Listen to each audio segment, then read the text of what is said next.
আগৰ আমগুৰি বিধানসভা সমষ্টি অন্তৰ্গত যি গৌৰীসাগৰ ব্লক আছে এই গৌৰীসাগৰ ব্লকৰ ভিতৰত আজি প্ৰথম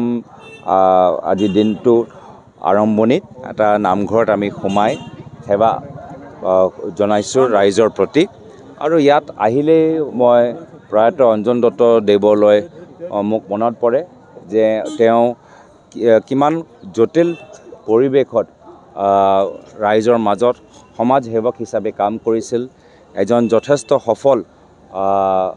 মন্ত্ৰী আছিলে গোটেই ট্ৰান্সপৰ্ট ডিপাৰ্টমেণ্টটো তেওঁ কেনেদৰে পুনৰ্জীৱিত কৰিলে সেইটোৱে সকলোৱে জানে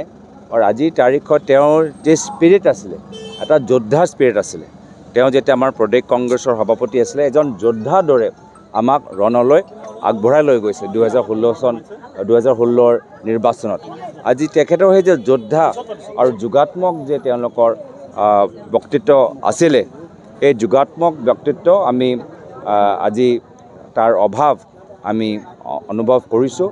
যিয়ে নহওক আজি সেই যোগাত্মক যোদ্ধা সেই আদৰ্শলৈ আমি এই ৰণত লোকসভাৰ ৰণত আমি সোমাইছোঁ ইয়াত জনসাধাৰণে নিৰ্ধাৰিত কৰে কোনো বিশেষ দলৰ এনেধৰণৰ শক্তি নাই জনসাধাৰণ আটাইতকৈ শক্তিশালী আৰু এই ধৰণৰ অহংকাৰী মন্তব্যহে প্ৰমাণ কৰে ৰাৱণ নিজকে খুব অহংকাৰী ধনী বহুবলী ভাবিছিল ভগৱান ৰামৰ লগত যি সেনা আহিছিল এই বানৰ সেনাক বেছি গুৰুত্ব দিয়া নাছিলে আৰু একে পৰিণাম যি ৰাৱণৰ ৰামায়ণত হ'ল এই অহংকাৰী চৰকাৰৰ একে পৰিণাম হ'বলৈ গৈ আছে মইতো তেওঁলোকে অংকৰ ৰাজনীতি কৰি থাকক আমাক ৰাইজৰ আশীৰ্বাদ লাগে তেওঁলোকে অংকৰ গণনা ক'ব পাৰে কিন্তু ৰাইজে যে আমাক ইমান আশীৰ্বাদ কৰিছে সেই আশীৰ্বাদৰ কোনো গণনা নাই ৰাইজে যিমাক আমাক শ্ৰদ্ধা কৰিছে সেই শ্ৰদ্ধাৰ কোনো গণনা নাই ৰাইজে যি আমাক ইমান মৰম কৰিছে সেই মৰম তাৰ একো গণনা নাই তেওঁলোকে অংকৰ লগত ব্যস্ত হৈ থাকক আমি ৰাইজৰ মৰম পাইছোঁ ৰাইজৰ আশীৰ্বাদ পাইছোঁ ৰাইজে এতিয়া অলপ দিন আগতে কৈছে 2 লাখ ব্যৱধানৰ পৰা জিকিম এতিয়া যোৱাকালি কিছু ব্যক্তিয়ে ক'লে কি নহয় 2.5 লাখ পৰা জিকিম যে নহওক মই অংকৰৰ খেলত নাই ৰাইজৰ মৰম ৰাইজৰ আশীৰ্বাদ ৰাইজৰ সুপৰামৰ্শ পোৱালৈহে মই ব্যস্ত হৈ আছোঁ যে যোৰহাট লোকসভা নিৰ্বাচনৰ ক্ষেত্ৰত যি আমাৰ ইয়াৰ প্ৰকৃত অগপ বা যিসকল আমাৰ প্ৰকৃত বিজেপি তেওঁলোকৰ আজি নাম আজি আপোনালোকে মিডিয়াৰ প্ৰশ্নত নোলায় যোৰহাটো দেখা পালোঁ যে যিসকলৰ বাস্তৱ আগৰ দিনৰ পৰা অগপ কৰি আছে যিসকলে আগৰ দিনৰ পৰা বিজেপি কৰি আছে তেওঁলোকৰ নাম আজি সংবাদ মাধ্যমত নোলায় সেই এজন বিশেষ মন্ত্ৰী ওলায় কিয় ওলায় আপোনালোকেহে জানে আপোনালোকৰ বিভাগৰ লগত অলপ জড়িত নেকি কিন্তু যিজন ইয়াৰ যি আমাৰ পুৰণা অগপ পুৰণা আমাৰ বিজেপি তেওঁলোকৰ নাম কোনো নলয় যোৰহাট লোকসভাৰ ভিতৰত যোৰহাট তেওঁলোকৰ জিলা যে সভাপতি আছে আগৰ আমাৰ কলিতাদেৱ তেখেতৰ কিমান স্থান আছে সেইটোও মই নাজানো তো মোৰ সেইটোৱে দুখ যে আজি আপোনালোকৰ কণ্ঠৰ জৰিয়তে ৰাইজে গম পাইছে যে যোৰহাট লোকসভা নিৰ্বাচনৰ ক্ষেত্ৰত পুৰণা বিজেপি পুৰণা অগপক যিমান গুৰুত্ব দিব লাগে যিমান আগবঢ়াব লাগে তেওঁলোকক দিয়া নাই তেওঁলোকক আঁতৰাই ৰাখিছে তেওঁলোকৰ ভিতৰত যে এটা শীতল যুদ্ধ আছে লবি কেন্দ্ৰিক যে ৰাজনীতি তাৰ ভিতৰতে আছে তাৰে এটা ইংগিত তাৰে এটা প্ৰমাণ যিমান সততাৰে এজন অগপ কৰ্মীয়ে অগপ কৰিছে যিমান সততাৰে বিজেপি এজন বাস্তৱ কৰ্মী বিজেপি কৰিছিলে যিমান সততাৰে এজন RSS কৰ্মী RSS কৰিছিলে ইমান সততা যাৰ নাম আপোনালোকে লৈছে তাত নাই এইখিনি আয়াৰাম গায়াৰাম হিন্দীত এটা আছে আয়াৰাম গায়াৰাম তো আয়াৰাম গায়াৰামৰ কথা লৈ আমি ইমান চিন্তিত নহয় আজি যি সততাৰে যিখিনি মানুহ আজি বিজেপি অগপ RSS কৰিছে তেওঁলোকৰ আজি স্থান নাই সেইটো আপোনালোকৰ প্ৰশ্নৰ জৰিয়তে আমি ব্যক্ত পাইছোঁ মুখ্যমন্ত্ৰীয়ে যিহেতু পেন বঢ়োৱাৰ কথাও কৈছে এই সন্দৰ্ভত কি ক'ব মুখ্যমন্ত্ৰী কিছু টিভিত ওলাবলৈ কিছু কথা কয়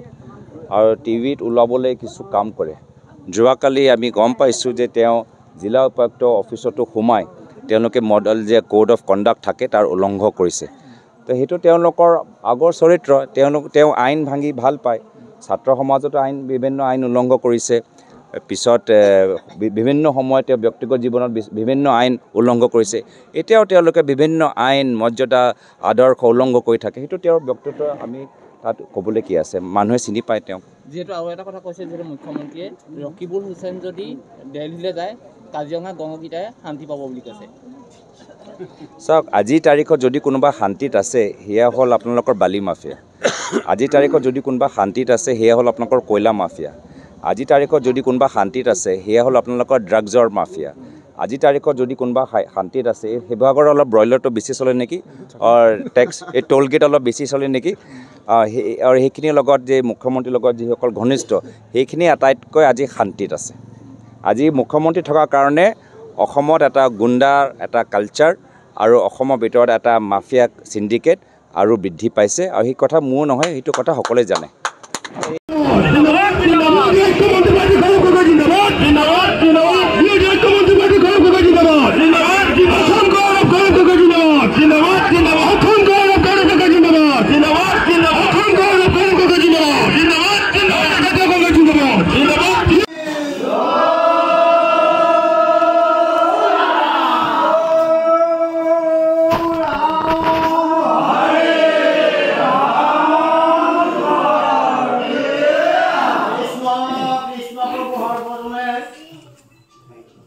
আৰ্থিক প্ৰশ্ন বুলিবলৈ হওক ভাল বোলে নমো নমো নাৰায়ণ প্ৰসন্ন হৈ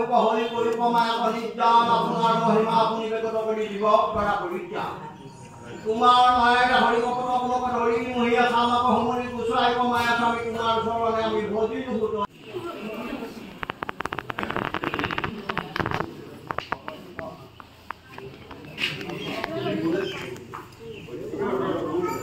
আজি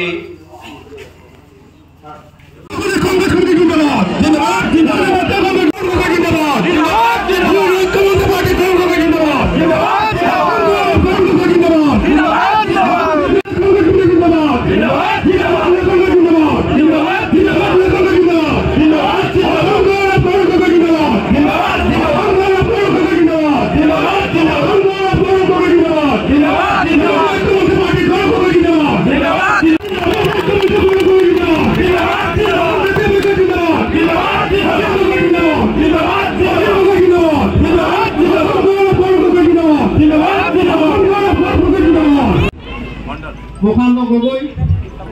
যদু গগৈ ৰুনু কোঁৱৰ ৰাজু কুমাৰ হাজৰিকা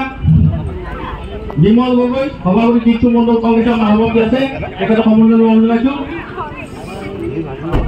কল্পনা দেবী শইকীয়া তৰাময় ডেকা গগৈ গিৰীশ গগৈ এইবিলাক আমাক সন্মানীয় পাৰ্টিজনক অনুৰোধ জনাইছো ইয়াৰ পাছতে আমি তত্ত্বাৱধায়ক মানৱ বৰাদে উপস্থিত আছে তেখেতক আমি বিশেষ বৰাদেৱে তেওঁ আমালোকৰ মাজত নাই কিন্তু দলৰ প্ৰতি যি নিষ্ঠাৰে বা আমগুৰি অঞ্চলৰ ৰাইজৰ প্ৰতি গৰিসাগৰ অঞ্চলৰ ৰাইজৰ প্ৰতি যি নিষ্ঠাৰে কাম কৰিব সেই নিষ্ঠাই আমাক সদায় অনুপ্ৰাণিত ধন্যবাদ জ্ঞাপন কৰিছোঁ যে যোৰহাট লোকসভা সমষ্টি এটা বিশেষ গুৰুত্বপূৰ্ণ লোকসভা সমষ্টিৰ প্ৰাৰ্থিত্ব মোক প্ৰদান কৰিলে সভাপতি মন্দিৰ গগৈ ডাঙৰীয়া আৰু যোৱাবাৰ শিৱসাগৰ বিধানসভা নিৰ্বাচনত আমাৰ দলীয় প্ৰাৰ্থী সুব্ৰমিত্ৰ গগৈ ডাঙৰীয়া বিভিন্ন দায়িত্বত থকা দলীয় সতীৰ্থসকল আৰু জাতীয় পৰিষদৰ আমাৰ সাধাৰণ সম্পাদক ভূপেন ফুকন ডাঙৰীয়াকে প্ৰমুখে কৰি ইয়াত উপস্থিত থকা শ্ৰদ্ধেয় ৰাইজ ইয়াত উপস্থিত হৈ আপোনালোকৰ প্ৰতি মই সেৱা আগবঢ়াইছোঁ আৰু নিজৰ ঘৰৰ ল'ৰা হিচাপে আপোনালোকৰ পৰা আশীৰ্বাদ বিচাৰিছোঁ এই অঞ্চলত আহিলে প্ৰয়াত অঞ্জন দত্ত দেৱলৈ মই মনত পেলাওঁ যিজনে ইমান দিনৰ পৰা সততাৰে সমাজক সেৱা কৰি গ'ল আৰু আজি তেখেতৰ স্মৃতিৰ প্ৰতি মই নিজৰ শ্ৰদ্ধাঞ্জলি মই জ্ঞাপন কৰিছোঁ আৰু ইয়াতো